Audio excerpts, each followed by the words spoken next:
السلام علیکم ورحمۃ اللہ وبرکاتہ۔ نحمده ونصلی علی رسولہ الکریم، اما بعد فاعوذ باللہ من الشیطان الرجیم، بسم اللہ الرحمن الرحیم، رب اشرح لی صدری ویسر لی امری واحلل عقدۃ من لسانی یفقہوا قولی۔ دعا ہے کیا؟ دعا کا لفظ عربی زبان میں دال عین واو سے مل کر بنا ہے۔ دعا یدعو دعاء و دعوتا، یہ دو مصدر ہیں اس سے، اور دعا کا لفظی معنی ہوتا ہے کسی کو آواز اور کلام کے ساتھ مائل کرنا، پکارنا، یعنی آواز بھی دینا، اس سے بات بھی کرنا اور اس کو اپنی طرف متوجہ کرنا۔ ایک ہوتا کسی سے بات کرنا لیکن اس میں مقصد یہ نہیں ہوتا کہ میری طرف متوجہ ہو۔ مثلا میں آپ سے بات کر رہی ہوں اس وقت، تو مجھے آپ سے یہ ایکسپیکٹیشن نہیں کہ آپ میری طرف متوجہ ہو کہ میری کوئی مدد کریں۔ لیکن دعا میں جب انسان پکارتا ہے تو اس کا مطلب ہوتا ہے کہ دوسرا متوجہ ہو اور جس مقصد کے لیے اس کو پکارا جا رہا ہے وہ مقصد بھی پورا ہو جائے۔ عربی میں کہتے ہیں دعوت اللہ، میں نے اللہ کو پکارا، یعنی میں نے سوال کرتے ہوئے، اللہ تعالی کی طرف عاجزی کرتے ہوئے، جو خیر ہے اس کے پاس اس میں رغبت رکھی اور اس رغبت کو طلب کرنے کے لیے اس کو پکارا، یعنی اس رغبت کے ساتھ اس کو پکارا۔ قرآن مجید میں دعا کا لفظ مختلف معنوں میں استعمال ہوا ہے۔ نمبر 1، دعا بمعنی ندا، آواز دینے کے معنوں میں۔ دعا کا مطلب کیا؟ آواز دینا۔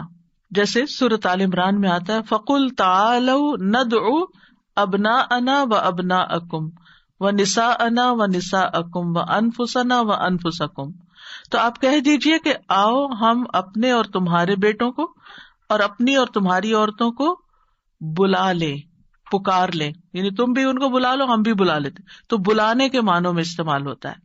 تو عربی زبان میں دعا اور ندا یہ دو لفظ مترادف بھی ہیں، ایک دوسرے سے ملتے جلتے ہیں، سینونیمز ہیں، ایک جگہ پر اکٹھے بھی استعمال ہوئے ہیں۔ الا دعاء و نداء، کہ پکار اور آواز کے سوا کچھ نہیں سنتا۔ پھر اسی طرح دعا بمعنی طلب کرنا، کسی چیز کی ڈیمانڈ کرنا۔ قرآن مجید میں آتا ہے وَلَا تَزِرُ وَازِرَةٌ وِزْرَ أُخْرَى وَإِن تَدْعُ مُثْقَلَةٌ إِلَىٰ حِمْلِهَا لَا يُحْمَلْ مِنْهُ شَيْءٌ وَلَوْ كَانَ ذَا قُرْبَىٰ، اور کوئی بھی بوجھ اٹھانے والا کسی دوسرے کے گناہوں کا بوجھ نہ اٹھائے گا۔ یہ کب کی بات ہے؟ قیامت کے دن۔ اور کوئی بوجھ سے لدا ہوا شخص اپنا بوجھ اٹھانے کے لیے کسی کو بلائے گا، اس کو پکارے گا، وَإِن تَدْعُ، تو وہ اس میں سے کچھ بھی نہیں اٹھا سکے گا، کوئی مدد نہیں کرے گا قیامت کے دن، اگرچہ وہ قریبی رشتہ دار ہی کیوں نہ ہو۔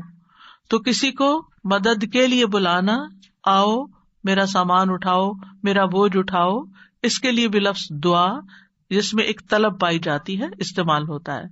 اسی طرح دعا کا لفظ بمعنی قول، بات کے بھی استعمال ہوتا ہے۔ قرآن مجید میں آتا ہے فما کان دعواہم اذ جاءہم بأسنا الا ان قالوا انا كنا ظالمین، جب ان کے پاس ہمارا عذاب آیا تو ان کا قول اس کے سوا کچھ نہ تھا کہ وہ کہنے لگے بے شک ہم ہی ظالم تھے۔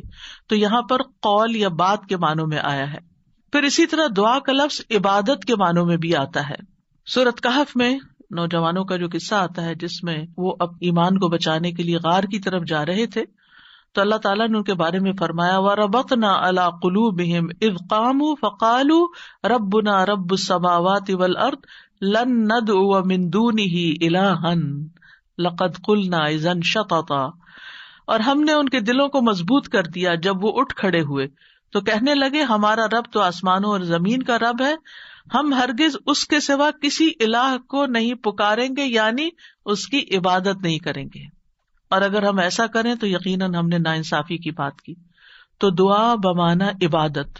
پھر اسی طرح پانچواں معنی قرآن مجید میں دعا بمعنی فریاد کرنا، طلب کرنا، فریاد کرنا، اور اس میں وَإِن كُنتُمْ فِي رَيْبٍ مِّمَّا نَزَّلْنَا عَلَىٰ عَبْدِنَا فَأْتُوا بِسُورَةٍ مِّن مِّثْلِهِ وَادْعُوا شُهَدَاءَكُمْ، اگر تمہیں اس قرآن میں شک ہے جو ہم نے اپنے بندے پر نازل فرمایا تو اسی طرح کی ایک سورت تم بھی بنا لاؤ اور اللہ کے سوا اپنے گواہوں مددگاروں کو بھی بلا لو، فریاد کرو کہ وہ آئے اور تمہاری مدد کریں، یعنی مدد کے لیے پکارنا، یہ معنی ہے۔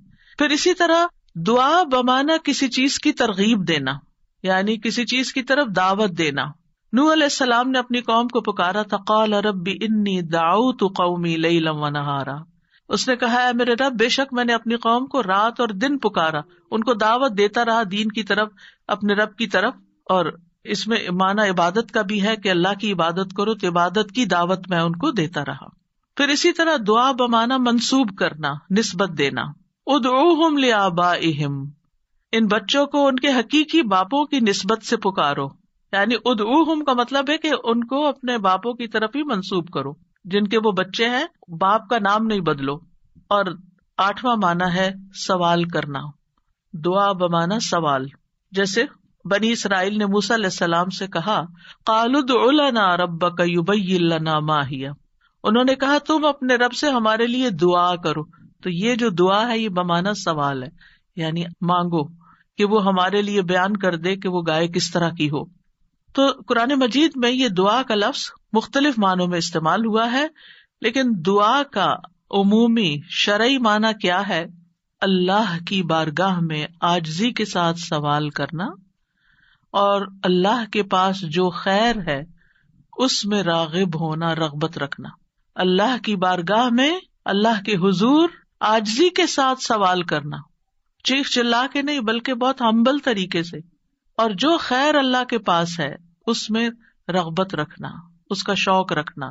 طیبی کہتے ہیں اس سے مراد ہے اللہ کی بارگاہ میں انتہا درجے کی عاجزی، انکساری اور محتاجگی ظاہر کرنا. جیسے موسیٰ علیہ السلام نے دعا کیا کی تھی، رب انی لما انزلت الی من خیر فقیر. اپنے فقر، اپنی محتاجی، اپنی ضرورت کا اظہار کیا تھا، انی لما انزلت الی من خیر فقیر. امام ابن قیم کہتے ہیں اس سے مراد ہے ایسی چیز کو طلب کرنا جو دعا کرنے والے کو فائدہ دے، یعنی فائدے کی چیز حاصل کرنے کے لیے سوال کرنا، اور ایسی چیز کو دور کرنے کے لیے طلب رکھنا جو اس کو نقصان دیتی ہو. تو پھر دو طرح سے دعا کرتا ہے انسان، کچھ فائدے کی چیزیں مانگتا ہے اور کچھ نقصان والی چیزوں کو دور کرنے کے لیے اللہ سے درخواست کرتا ہے.